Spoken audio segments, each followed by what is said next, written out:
Hey guys, Cameron here with GaleForceNine. Today I'm going to continue talking you through the rulebook as we learn how to play Dune, a game of conquest and diplomacy.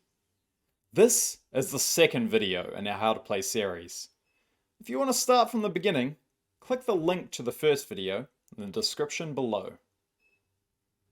Now, let's take a deeper look at each of the 7 phases that make up a game turn in Dune, and see what these phases look like on the table. First up, the storm phase. The storms on Arrakis are devastating. And in Dune, a game of conquest and diplomacy, the storm is to be feared. With its ability to completely wipe out armies and destroy any spice in territories unfortunate enough to be in its path. The first player rolls the storm dice and moves the storm token that many sectors counterclockwise around the board. If you roll the storm icon, it's up to you how far the storm moves. Any number of sectors between 0 and 6. When the storm passes over or stops in a sector of a sand territory, all forces and spice are destroyed, being returned to the spice bank and the tanks, unless you are playing Fremen, as they have experience surviving the storms and are not destroyed. Forces that are not in a sand territory find protection from the storm in the rock territories, the strongholds, and the polar sink. Forces cannot move into, out of, or through a sector in the storm, even if you're playing the Fremen. Then we move into the spice blow phase. Each spice blow reveals the location of the all-important spice on the board. The first player reveals the top card of the spice deck and puts the indicated amount of spice in the 2 territories shown on the card. Any forces caught in the spice blow are destroyed and sent straight to the tanks. If a territory already has spice in it, the old spice is destroyed before the new spice is placed. Spice blows aren't all that can occur, however. The giant sandworms of Dune are drawn to the noise and smell of the spice blows and will wipe out anything in their path. If a sandworm card is drawn, any spice and forces, except for Fremen forces, in the territories shown on the top card of the spice discard pile are destroyed. Then a new card is revealed. You discard any additional sandworms until a new spice territory card is drawn. If a sandworm card is drawn on the first turn, ignore it, and reshuffle the deck until a spice territory card is drawn.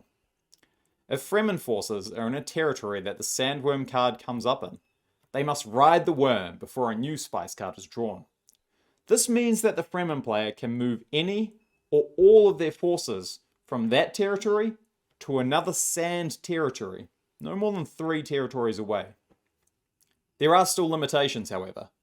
You can only pass through sand territories while riding the worm, and the worms, as fearsome as they are, still won't pass through the storm. The battle and market cards provide players with all sorts of opportunities to outmaneuver and outplay their opponents. Starting with the first player, players draw battle cards into their hands until they have a maximum of 4. Then players may buy, for 2 spice each, enough market cards to bring their number up to 3. This is paid to the spice bank, unless the Imperium is in the game, in which case they get the spice. Play then passes to the next player in counterclockwise order until all players have had the opportunity to gain cards. By this point, it's likely you have some forces stuck in the tanks.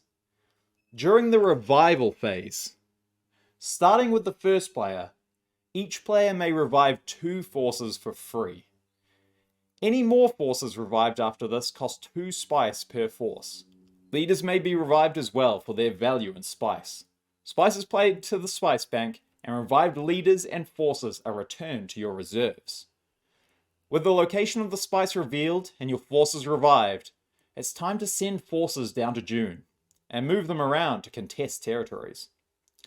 Each player may make just 1 shipment of forces from their reserves, into any territory on the board, at the cost of 1 spice per force. This cannot be in a storm sector, or in a stronghold with 2 players already there. Again, the Fremen are the exception here. They may only ever ship 5 forces to the polar sink, to represent the fact that they are native to the planet. Once a shipment has been made, you may then move, as a group, any number of your forces from 1 territory to another up to 3 territories away. If a stronghold has 2 other players in it, however, you cannot move to or through it. Sectors have no impact on movement distance. However, once stopped, all forces must remain in a group clearly in 1 sector. The group of forces must stay the same the whole time. No dropping off or picking up any forces on the way. And remember, you cannot move through a sector in the storm. Any territory that has forces of more than 1 faction is thrown into battle. Stay tuned for the next video, where we'll go into all the detail you need to know about battles. And finally, the spice can be collected. Starting with the first player, players with forces in the sector or territory that contains spice may collect that spice. You can collect 2 spice for each force token you have present on the sector. For example, in this case the Harkonnen player with 3 forces can collect 6 spice from the sector. Spice is a rare commodity and cannot be shared amongst players. After spice collection, any player with less than 3 spice takes spice from the bank until they have 3 spice. And that's the end of a game turn. If you're in turns 3, 4, or 5, check for a win, as we described in the last video. And, if no one has won, the first turn token moves 1 place counterclockwise, the phase token turns back to the storm phase, and the turn token moves on to the next turn before play continues. Remember to like this video, subscribe, and ring the bell to be notified when we release part 3, where I'll be discussing how to play the battle phase. Remember, this is only the beginning.